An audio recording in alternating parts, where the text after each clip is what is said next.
Tapi kita coba pakai yang di soal ini nih. Sebenarnya sama sih. Tadi mana ya? Kita coba yang di sini. Nah, ini. Kita coba ngerjain latihan soal bareng-bareng nih teman-teman. Kan ini sebenarnya soalnya terkait kontur dan grid. Ini berikan contoh kasus penggambaran kontur dengan metode grid. Ya udahlah, kita asumsi datanya itu sesuai yang ada di sini aja deh. Kita coba ngerjain ini teman-teman. Kita pakai intervalnya 5 meter. Kalau 120 nih, 100 kita mulai dari 120 ya teman-teman. Ini kita mau geraknya kemana nih?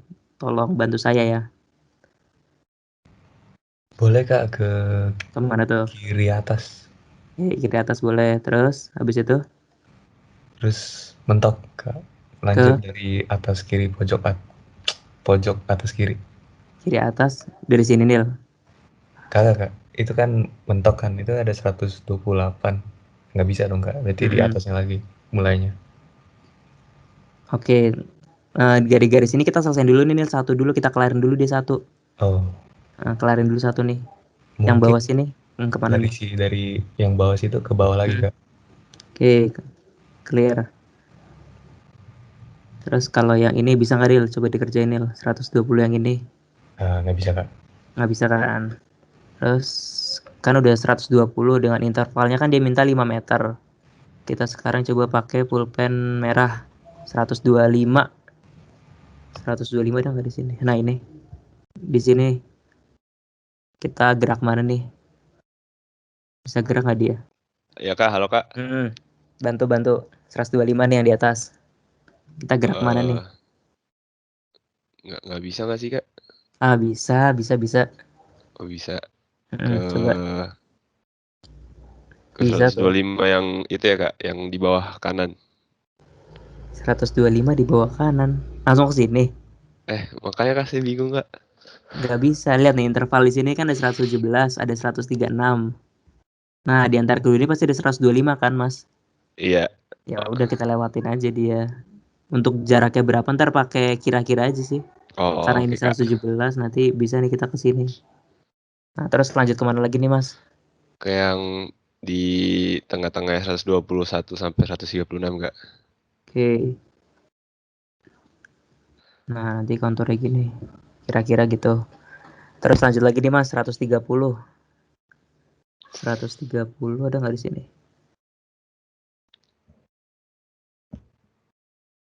Nih, di sini nih, Mas. Kira-kira di sini. Bisa gerak nggak dia? 130 ya Kak. Mm-mm. Ke yang kemana ya Kak? 128 yang 137 bukan Kak? Betul. Nih kan dia mepet sini paling kira-kira sekitar Iya. sini terus. Di situ. Terus ke yang di antara 120 sampai 135. Terus 20, 135, oke. Enggak ringkas gitu. Bentar. 20 sekitar segini. Terus Di antara 120 sampai 135 lagi Kak. Di sini terus. Lanjut ke di antara 120 sampai 132. Oke, bentar. Nah, sip terus. 120 sampai 132 lagi Kak yang itu. Terus. Terus 128 sampai 137. Oke, terus. Terus ke di antara 125 sampai 137. Oke, terus. Ke 130 Kak. Oke, sip. Nah, ini 130. Oke, kita lanjut ke 135. Lagi, Mas. Nih, yang warna Siap hijau Kak. sekarang. Nih, 135 di sini. Kemana nih? 135 ke di antara 132 sampai 150. Di sekitar sini dia. Terus. Terus lanjut ke di antara 132 sampai 137 ya Kak? Enggak. Betul. Terus. Oh benar. Terus di antara 137 sampai 143. Hah? 135, Mas? Iya, sorry. Mm, Berarti ke yang di antara 128 sampai 137 ya, Kak? sip, terus Di antara 125 sampai 137 lagi, naik letaknya di sini atau di sini? di kirinya, Kak. Sip, betul. Bentar. Oke, ini dia naik terus. Naik lagi ke di antara 130 sampai 143. Terus. Naik lagi ke di antara 121 sampai 136. Terus.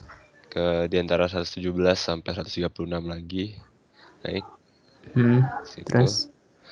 Terus ke di antara 125 sampai 144. Terus. Terus ke di antara 131 sampai 137. Oke, terus.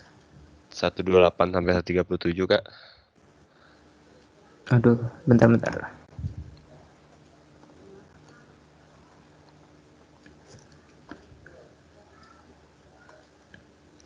Ya, lanjut lagi ke 128. Ya, itu. Terus. Terus balik lagi, Kak. Sip. Oke, nih nanti tinggal kalian coba lanjutin untuk 140 dan seterusnya. Oke, yang pertanyaan pertama, tolong bantu jawab ya. Apakah peta kontur bisa berpotongan? Misalkan ada yang peta konturnya kayak gini, misalkan. Bisa nggak peta kontur berpotongan seperti itu? Nggak bisa Kak kayaknya. Betul, nggak bisa. Jadi pokoknya jangan pernah kalian gambar peta kontur itu dia tabrakan kayak gini. Makanya tadi saya tanya dulu di Mas, dia posisinya tuh di sebelah kiri atau sebelah kanan. Soalnya kalau di sebelah kanan kan ntar dia bakal tabrakan. Dan itu tidak mencerminkan peta kontur yang kondisi realnya. Kan peta kontur itu adalah dia yang menunjukkan garis-garis yang menunjukkan dengan ketinggian yang sama nih. Jadi berarti dari sepanjang ini tuh dia elevasi 125 semua. Yang ini juga berarti di 130. Berarti kalau yang hijau ini tadi kan 135, kemudian yang biru adalah 120. Jadi peta kontur tuh dia tidak akan tidak berpotongan satu sama lain. Nah, biasanya kalau semakin gini ntar kemungkinan gambarnya kayak bakal semakin mengecil gitu sih di sini. Berarti kalau kita lihat dari peta realnya berarti ini adalah puncaknya nih. Wilayah sini ini adalah puncaknya. Kalau untuk kondisi realnya biasanya kayak gitu. Tapi nanti kalian coba kalian gambar lagi gitu. Biasanya sih gitu. Jadi kalau udah makin lama makin kecil tuh ntar bakal ketemu puncaknya di situ. Oke, terus pertanyaan yang kedua, ada yang tahu nggak makna dari peta kontur yang berdempetan atau jaraknya kecil? Misalkan ada peta kontur yang seperti ini dengan peta kontur seperti ini. Ini contoh yang pertama. Kemudian contoh yang kedua tuh jarak antar konturnya tuh cukup jauh, cukup renggang. Ada yang tahu nggak bedanya apa sebenarnya? Beda antara kontur yang pertama dengan kontur yang kedua dari kondisi realnya. Permisi Kak. Apa Mas? Nil. Kejurangan ya Kak? Jadi gimana tuh maksudnya kalau yang lebih rapat sama yang lebih renggang tuh gimana tuh? Lebih rapet, lebih jurang. Terus? Kalau nggak kalau lebar itu nggak terlalu jurang. Iya, ini sebenarnya landai, ini lebih landai yang ini. Oh iya, siap. Ini lebih landai. Kemudian apa ya jurang bahasanya lebih enak ya? Elevasinya beda jauh Kak. Iya, maksudnya bahasa yang enak tuh apa ya Nil? Kan kalau yang ini landai dia. Nah kalau ini apa ya? Saya lupa deh bahasanya yang bener. Nggak tahu juga sih Kak. Maksudnya kalau bilang jurang tuh agak aneh sih Nil sebenarnya. Coba dicari tata bahasa yang bener nih. Apa ya namanya saya juga lupa. Curam bukan, Kak? Curam. Oke deh, sip. Kita lanjut ke soal nomor 4. Itu yang tadi, itu kan berarti kan kita tuh nyarinya tuh tiap itu ya Kak. Tiap angka yang ada di situ. Jadi kayak misalkan 112 kan kita belum nyari nih. Tapi itu 112 dia cuman bisa gerak ke bawah doang. itu tetap digambar kan, Kak? Nah, lihat lagi di soalnya, Nap. Ini dia minta intervalnya 5 meter nih, jangan sampai salah. Kan tadi kita bikinnya 120, 130, 125. Nah, 112 kan bukan interval 5 meter, Nap. Jadi nggak boleh digambar tuh. Kecuali kalau di awal kamu bikin interval itu mulai dari 112, berarti nanti kamu bikin 112, 117, dan seterusnya. Jadi nggak boleh tuh kamu bikin 120 tuh nggak boleh. Gitu. Kan udah di Solo udah ketahuan bahwa intervalnya 5 meter. Oke deh, oke. Makasih, Kak. Kak, mau nanya dong, Kak. Kalau misalnya gambar kayak gini tuh ikutin tangan aja, misalnya dari satu titik ke titik lainnya ikutin tangan aja pakai penggaris gitu, Kak? Harus rapi? Enggak, kalau kontur tuh jangan pakai penggaris. Lebih Ikutin bagus tangan pakai aja? tangan. Iya, ikutin tangan. Oke, siap, Kak. Karena untuk kondisi realnya juga nggak saklek kayak gini kontur. Dia akan lebih berkelok-kelok gitu mengikuti Oke, kondisi Kak. realnya. Makasih, Kak. Sip. Ini bukan gamkon Mas, jadi nggak usah pakai penggaris, nggak apa-apa kayaknya. Siap, Kak. Oke, ada lagi? Oke, kalau nggak ada kita lanjut ke soal yang terakhir. BTW ini kalau di kelas tuh dicontohinnya dia adalah bentuk derajat menit detik atau dikonversi menjadi derajat ya teman-teman. Ini kalau dibuletin bisa sekitar 125 derajat. Kayak gitu dulu, Kak. Terus biasanya baru minta kita. Gimana sih? Sorry. Dikasihnya kayak gitu kok, Kak. Derajat menit detik gitu. Oh, oke. Ya udah kita ikutin soalnya berarti. Ikutin yang di kelas. Oke, biasanya sebenarnya sih lebih gampang kalau dijadiin derajat ya, tapi ya udah kita ikutin menggunakan derajat, menit, dan detik. Nah, ini biar lebih rapi, udah saya tulis nih jawabannya nih untuk yang sudut dalam. Oke, yang pertama kita udah tahu bahwa sudut dalam, ingat nih. Nah, sebelumnya saya mau tanya dulu nih. Sudut dalam tuh yang mana sih teman-teman nih? Misalkan di titik A nih. Sudut dalam tuh yang mana sih teman-teman? Ada yang bisa bantu jawab? Sudut dalam. Nil, gimana Nil? Sudut dalam. Iya Kak. Itu di dalam Yang mana kotaknya tuh? Kak. Kok nggak salah. Di sini. Iya. Oke, betul. Terus kalau sudut luar? Iya, luar ya Kak. Betul. Thank you Nil.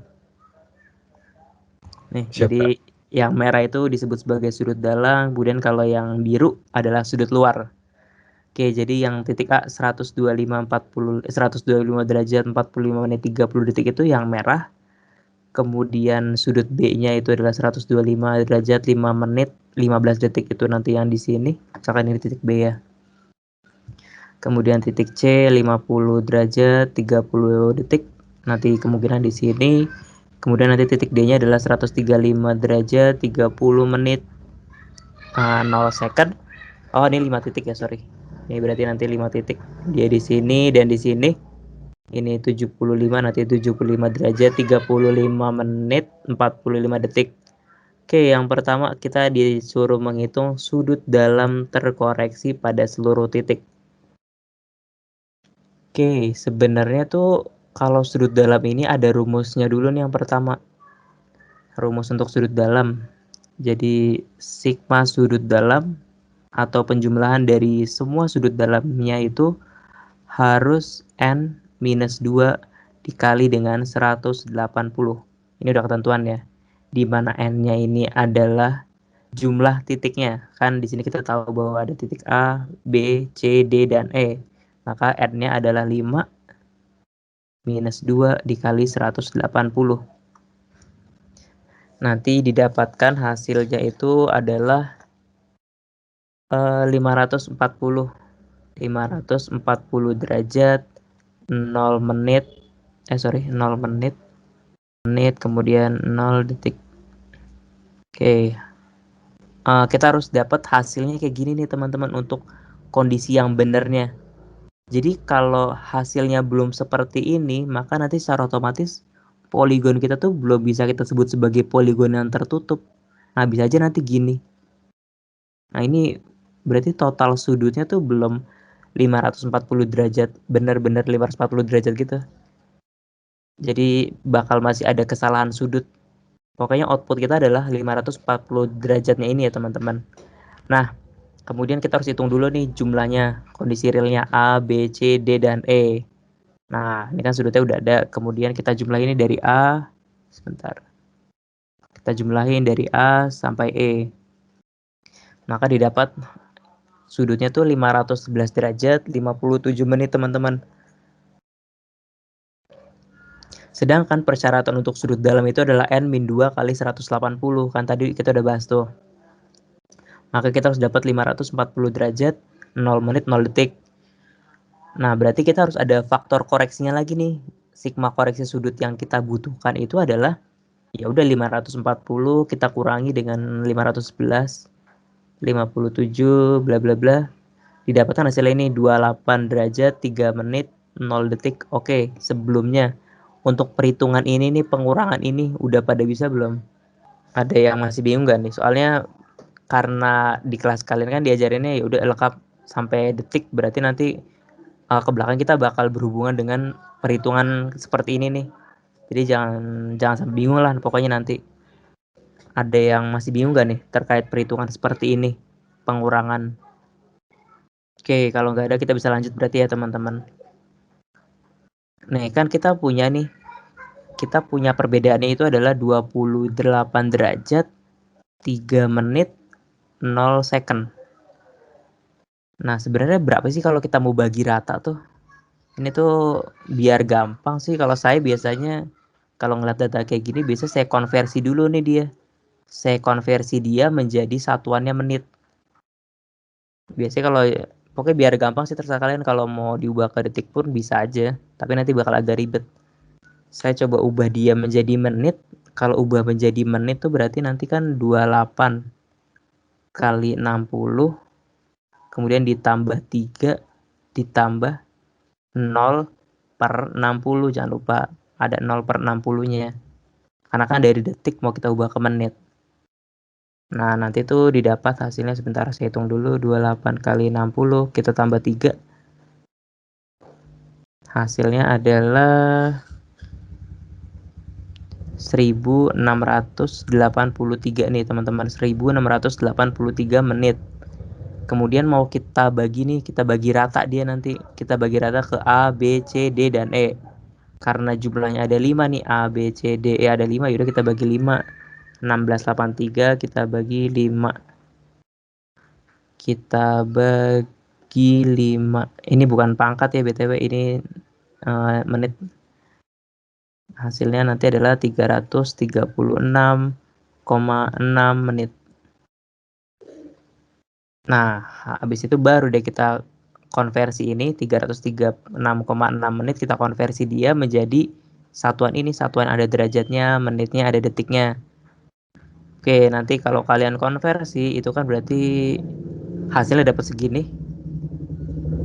Kalau cara ngeceknya sih ya berarti 5 kali 60 kita tambah 36 kemudian ditambah 36 per 60. Udah bener belum ya? 5 kali 60 ditambah 36 ditambah 36 per 60. Oke, hasilnya udah sama 336,6. Oke, maka nanti masing-masing sudut masing-masing titiknya, masing-masing poinnya kita harus kita tambahin dia. Kita harus tambahin sebesar 5 derajat, 36 menit, 36 detik. Supaya nanti outputnya adalah 540 derajat. Oke deh, tinggal kita jumlahin masing-masingnya. Kan kita tahu tadi sudut A 125 derajat, 45 menit, 30 second. Kita tambahin 5 derajat, 36 menit, 36 detik. Ya udah kita jumlahin nih. Nah, kan 30 tambah 36 kan harusnya 66. Nah, karena detik itu kan maksimalnya 60, maka ya udah 6 di sini, kemudian kita lebihnya 60. 60-nya kita pindahin menjadi menit, berarti di sini tambah 1. 45 tambah 1 46.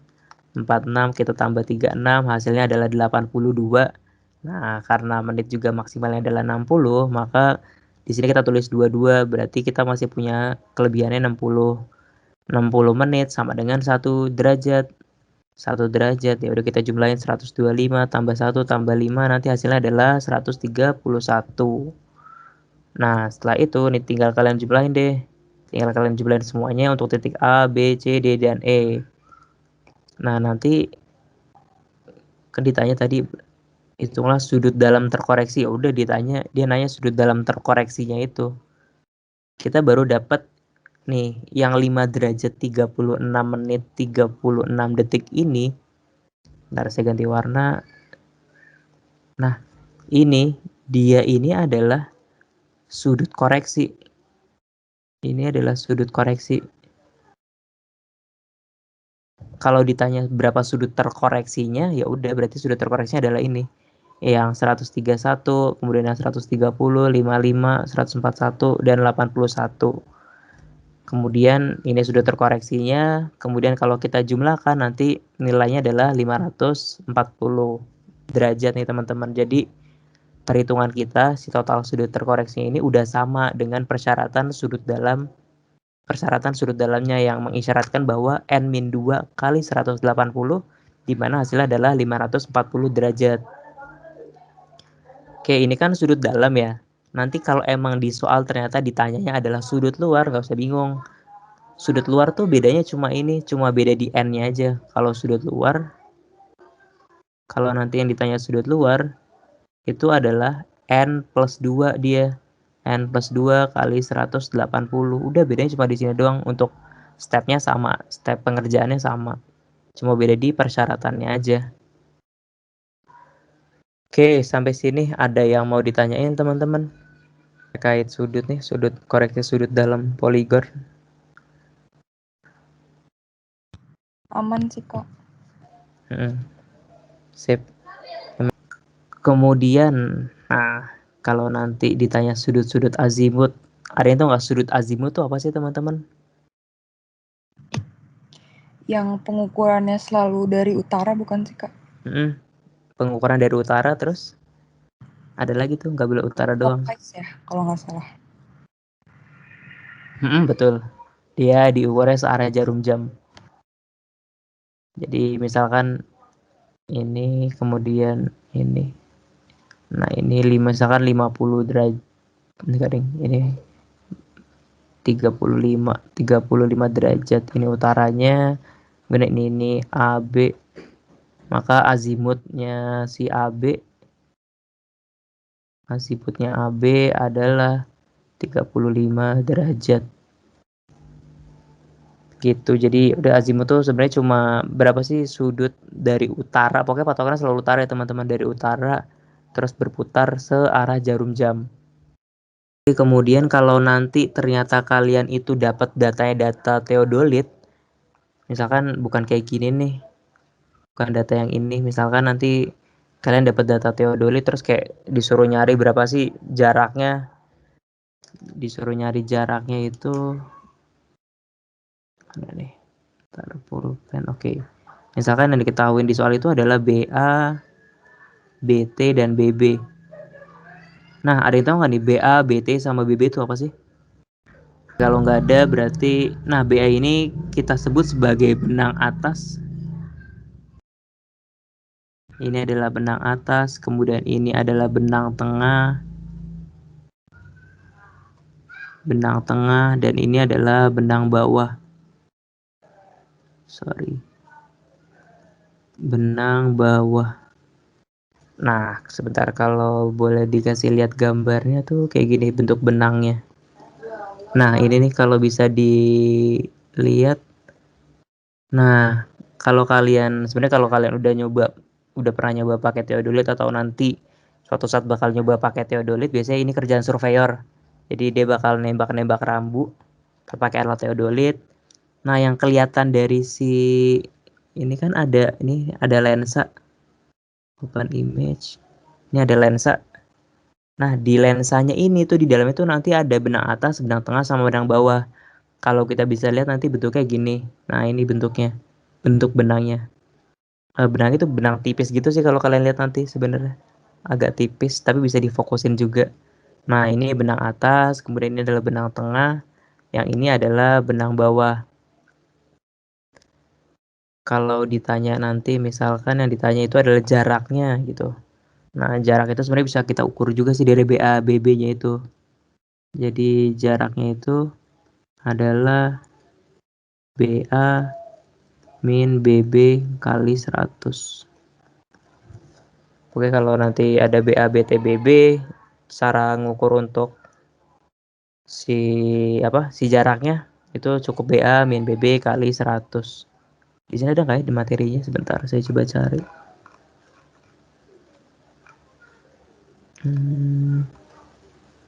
Nah, ini biasanya kalau di form pengukurannya tuh ada titiknya, titik berapa ABC, terus BT-nya. Nah, ini pasti ada nih si BT dan BA-nya.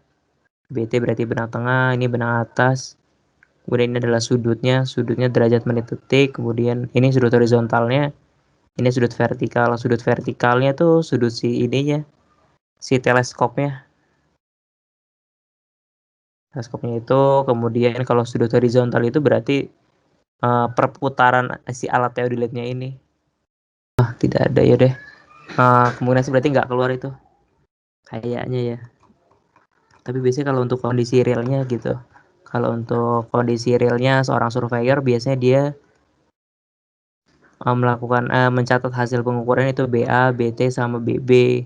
Kemudian nanti diukur berapa jaraknya, jarak dari hasil pengukurannya itu. Tapi nanti hasil dari perhitungan ini juga harus kita bandingin tuh sama jarak real yang kita ukur pakai meteran.